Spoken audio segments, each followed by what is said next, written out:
vamos falar sobre um assunto muito importante, que é o papel da experimentação no ensino médio e também a influência da inteligência artificial no nosso meio. E para isso contamos com convidados incríveis que desenvolveram uma aula super criativa e cheia de recursos inovadores. Recebemos com muito carinho as professoras Ana e Bianca, cursadas no Instituto Federal de São Paulo, campus São José dos Campos. Muito obrigada pelo convite, estou muito feliz de estar aqui. Obrigada, meninas. Vai ser ótimo conversar com vocês sobre como a experimentação ela enriquece o ensino de física, né? E como a inteligência artificial ela também contribui para as nossas práticas pedagógicas. Bom, para começar, eu queria ouvir de vocês qual a importância dos experimentos para o ensino de física. Você, professora Ana, como você vê isso? Então, Ami, eu acho que os experimentos eles deixam a física mais viva, né? Para ajudar ali, os alunos na forma deles pensarem as fórmulas abstratas, né, de conseguir enxergar aqueles fenômenos, aqueles conceitos que a gente vê às vezes na teoria e eles não conseguem compreender ali, ajuda a melhorar essa compreensão dos alunos e aumentar o interesse deles também, né, além de facilitar a aprendizagem deles. Então, professora Bianca, você já realizou experimentos nas suas aulas? Por que você acha que eles são importantes? Sim, a gente já realizou vários experimentos com os alunos e eles são importantes porque o aluno se torna o protagonista, né? Ele testa, erra, observa, e isso é que forma o pensamento crítico do aluno, né? E além disso, a experimentação também cria um ambiente de curiosidade, os alunos interagem, tem investigação, o que é essencial para a física. Uma coisa que eu achei bem interessante é vocês utilizarem materiais recicláveis, né? E é bem importante porque muitas vezes a escola não tem verba para realmente fazer o experimento, então é interessante mesmo vocês buscarem recursos mais baratos para conseguir aplicar. Ainda mais em escola pública. Como que vocês aplicam esses experimentos? Bom, é uma saída bem criativa e necessária, né? Porque muitas vezes, como você disse, o professor não tem verba, a escola não tem verba, então os professores precisam improvisar e os materiais recicláveis estão aí disponíveis, a gente tem em casa, né? Então eles são muito baratos e funcionam muito bem. Além disso, o aluno ele percebe que a ciência não precisa ser cara. Ela pode vir de materiais recicláveis, baratos, reutilizáveis, e aí pode nascer de objetos simples, né? Além de reforçar também a consciência ambiental dos alunos, né? Porque quando eles percebem que uma lata, um CD velho, uma bexiga pode virar um instrumento, ali, um experimento que eles possam confirmar ali alguma teoria da física, eles entendem que essa ciência ela não é longe, não é tão abstrata, né? Ela é mais acessível e também sustentável, né? Nossa, que incrível isso de vocês. É muito inspirador, né, ver como a criatividade e os usos de materiais simples pode gerar aprendizagens tão profundas, né, também no caso da física. E também isso mostra que com poucos recursos é possível transformar uma aula e também aproximar os alunos da ciência, trazer os alunos mais perto da física. Podemos citar uma aula que eu e a Bianca demos numa escola pública. Os temas eram frequência, vibração mecânica, onda sonora e também as figuras de Lissachus. Ah, sério, que interessante. E como que vocês conseguiram fazer um experimento inovador usando esse tema? Bom, primeiro, antes de realizar o experimento, a gente introduz os conceitos para os alunos, né? Então, o que é onda, frequência, vibrações, e para isso utilizamos uma HQ. Pessoal, coloque, por favor, a HQ na tela para os nossos ouvintes. Olha, eu vou mostrar aqui para vocês a nossa HQ sobre ondas, frequências e vibrações.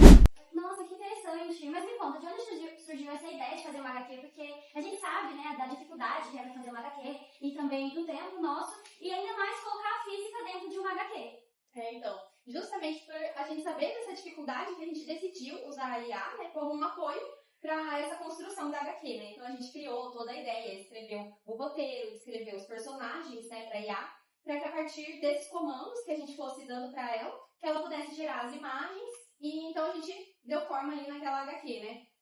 Mas ela não fez tudo sozinha, né? A gente revisou, ajustou algumas coisinhas e adaptou também para que ficasse adequado ali para uma aula de física e no nível também dos nossos alunos, né? Então a IA ela foi uma ferramenta que tornou esse processo mais rápido, né? E mais acessível. Bom, e também é interessante porque a HQ enriquece muito as aulas, né? Não só em física, mas em qualquer aula que a gente acrescente, porque estimula os alunos, né? Deixar a aula um pouco mais divertida, tira aquele ensino mecânico e a gente consegue abordar vários temas usando a HQ. Exatamente, a HQ realmente agregou muito, enriqueceu muito a nossa aula e os alunos também gostaram bastante. Nossa, gente, muito interessante essa parte da HQ, introduzir o assunto na HQ, mas vocês falaram que era só uma introdução, e agora? Me conte o resto da aula. Bom, então após introduzir todo o conteúdo para os nossos alunos, a gente realizou um experimento, né? E também realizamos o equipamento que foi utilizado no experimento, para demonstrar as figuras de Lissachus para os nossos alunos, porque a gente queria que eles visualizassem.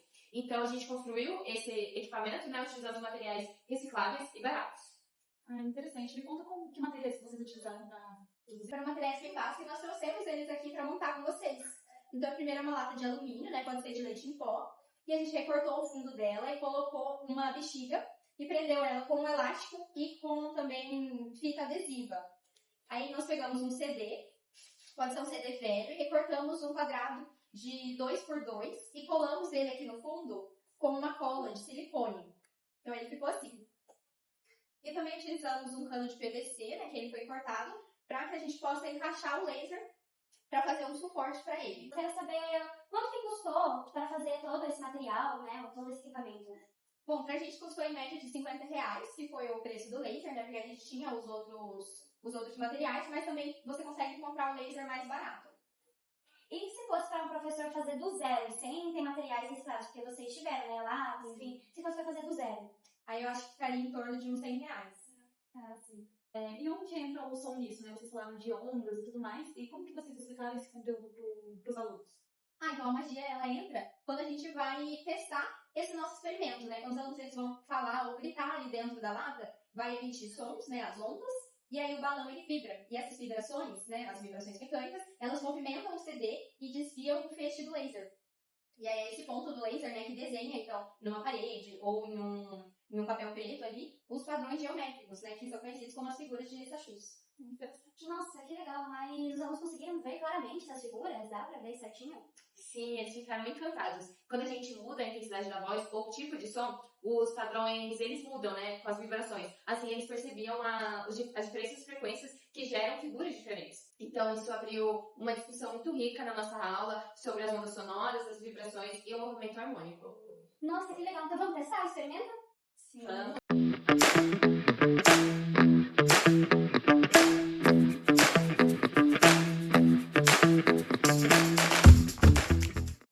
Bom, então esse foi o equipamento que a gente montou. Aqui está a bexiga, com um pedacinho de CD. Aqui está o cano, como suporte para caneta laser. E agora, vamos testar. Para testar nosso experimento, a gente trouxe 2 alunos. Pode entrar. Oi, Sabrina. Então a gente vai testar a diferença, como fica na voz dos dois, né? Como as figuras são representadas.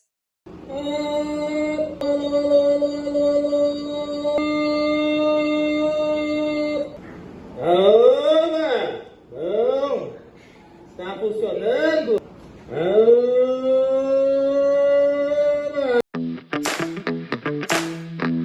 Eu receio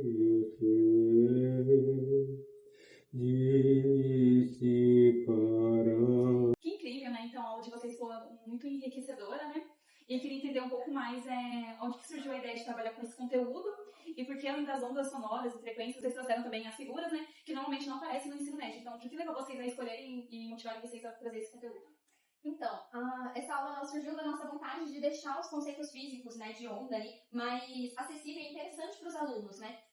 Nós professores sabemos que falar de frequência, de vibração, oscilação, pode parecer algo muito abstrato, né, para os alunos, para aquele primeiro contato deles, né? Então, por isso que a gente pensou numa abordagem diferente, que fosse ele chamar a atenção e ficar mais simples ali deles visualizarem e para entender também, né? Então, por isso que a gente criou também a HQ, né, para produzir esse conteúdo de uma forma mais visual, mais leve, né, e descontraída mesmo. E um detalhe importante é que a ideia da HQ nasceu a partir do uso da inteligência artificial, né? A gente explorou diversas ferramentas, testou formatos, criou as imagens e até organizar o roteiro pela inteligência artificial também. Isso ajudou bastante a gente transformar alguns conceitos que são mais difíceis para os alunos em algo mais visual, narrativo, que os alunos conseguissem acompanhar melhor. E, inclusive, essa experiência acabou abrindo espaço para a gente refletir, né, de como a inteligência artificial pode influenciar no ensino. Porque não foi só uma ferramenta de apoio, ela realmente ampliou a nossa criatividade. Ajudou a gente a fazer a HQ, né, trouxe possibilidades que talvez a gente não tivesse pensado sozinhas e ajudou a construir uma aula mais dinâmica. Gente, que interessante ouvir isso, né? É bem legal perceber como vocês saíram do ensino tradicional, né? Inovaram a aula para motivar os alunos e ainda mais usando inteligência artificial, né? Para montar a HQ e tudo mais. Com isso deixa a física mais viva, né? E aproxima os alunos, principalmente, para se envolver na aula, né? Porque a gente sai do ensino tradicional e aí o aluno consegue fixar o que realmente foi aprendido. E aproveitando esse gancho, né, de inteligência artificial, que vocês também retiraram na aula de vocês, eu queria trazer uma questão muito importante, né, como que vocês enxergam o impacto da inteligência artificial dentro das escolas, tanto na prática do docente, quanto na aprendizagem dos alunos. Vocês acham que ela realmente transforma a forma de ensinar e aprender, ou ainda existe um certo medo e resistência em usar essas ferramentas? Então, Gabi, eu acho que a IA ela já está transformando o ensino, né? Porque ela facilita na criação de materiais, né? Agiliza ali o planejamento e abre um espaço também para a criatividade do professor, que vai influenciar ali diretamente no aluno, né? Então a HQ que nós usamos sobre as ondas, ela só foi possível por causa da IA, né? Apesar de a gente ter feito o roteiro, descrito os personagens, foi a IA que auxiliou a gente na montagem, na construção mesmo dela, né? Então ela ajudou ali a transformar uma ideia complexa, né? Que nós demoraríamos muito tempo ali para construir em alguma coisa visual mais acessível e mais rápida mesmo.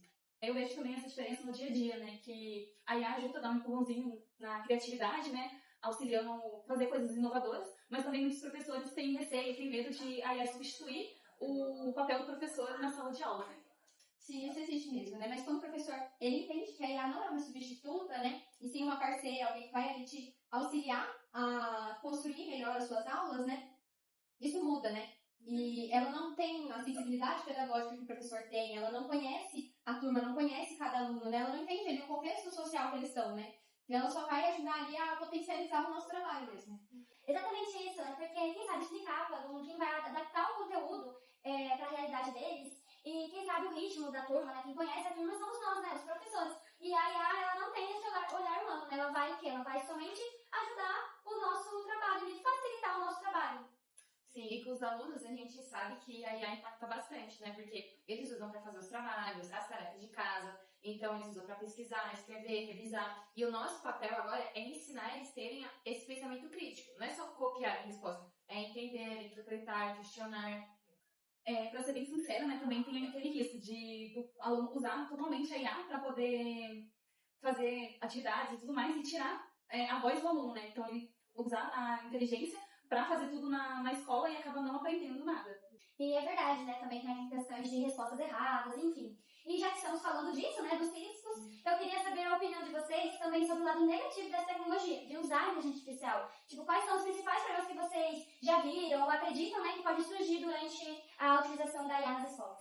Então, um dos primeiros riscos é a dependência, né? É o aluno achar que não precisa mais pensar porque a IA faz tudo. Ela me dá a resposta pronta e é isso. Isso é perigoso, porque ele pode perder a própria autonomia dele, né? A criatividade e até a capacidade de resolver os próprios problemas. Sim. E um outro ponto é que a IA também nem sempre ela acerta tudo, né? Então, às vezes, ela inventa alguma informação. E se o aluno ele não tiver essa autonomia, né, de ir ali checar se aquilo tá certo, ver, por exemplo, no caderno que ele escreveu durante a aula, se aquele conceito tá certo ou se tá errado, né? Ele pode ficar e cair nesse erro, né?